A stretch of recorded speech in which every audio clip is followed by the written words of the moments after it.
The militant group Boko Haram has terrorized communities in Nigeria, often targeting and exploiting children.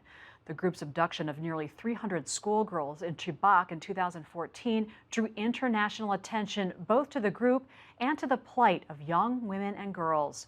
The insurgency killed thousands, disrupted the education system, and displaced more than 2 million people. The short documentary, Forced, tells the stories of three survivors forced to flee from their homes after Boko Haram invaded their village and how they've tried to rebuild their lives. Hari Srinivasan spoke with the two director-producers of Forced, Grace Oyenubi and Nani Sarah Walker. The fact that the world had heard about the Chibok girls so much, but there were so many other young women who we had not heard about.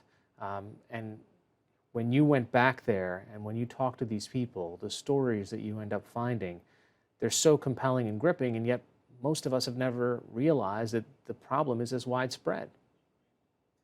Yeah, a lot of people did not know the scale of it. It's millions of people that have been impacted. A lot of them abducted, a lot of them raped, and of course, all of them displaced.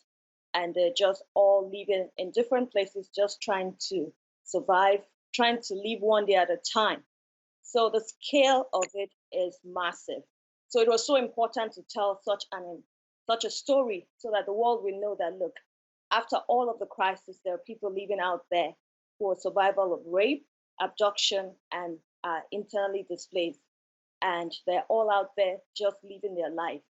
Nani, one of the interesting things is that this need for safety or just a safe space, even when they get into the camps, perhaps the soldiers might have helped them get there, but then in certain circumstances, the soldiers are also people that are abusing them. Right. And I think that these are the far, reaching effects of war and conflict, where the good and the bad, it's very difficult to distinguish, right? These women were violated by their protectors. And so there's something um, really damaging, I think, psychologically in this case, because this is when they've already survived 11 months, having escaped, Boko Haram, surviving in the hills with very little to eat, having lost family members. And so um, experiencing that kind of trauma after such an event, I think, just adds on to more of the horror, right? And just really piles, this psychological aspect to a degree where, these women, it's going to take many years for them to recuperate. And we're talking about, they don't have much access to therapy. There's very little mental health care out there. Grace, I want to ask, where is Boko Haram today? I mean, one of the military officials that you spoke with was somewhat optimistic in saying we've really got them down into one corner. They're in a very small region. Is that true? We know that most of the places have been taken over by the military. They're just droplets in a few places. But the fear really for them is the infrastructure. There's nothing left there. What are they going back to? The whole place is in bad shape.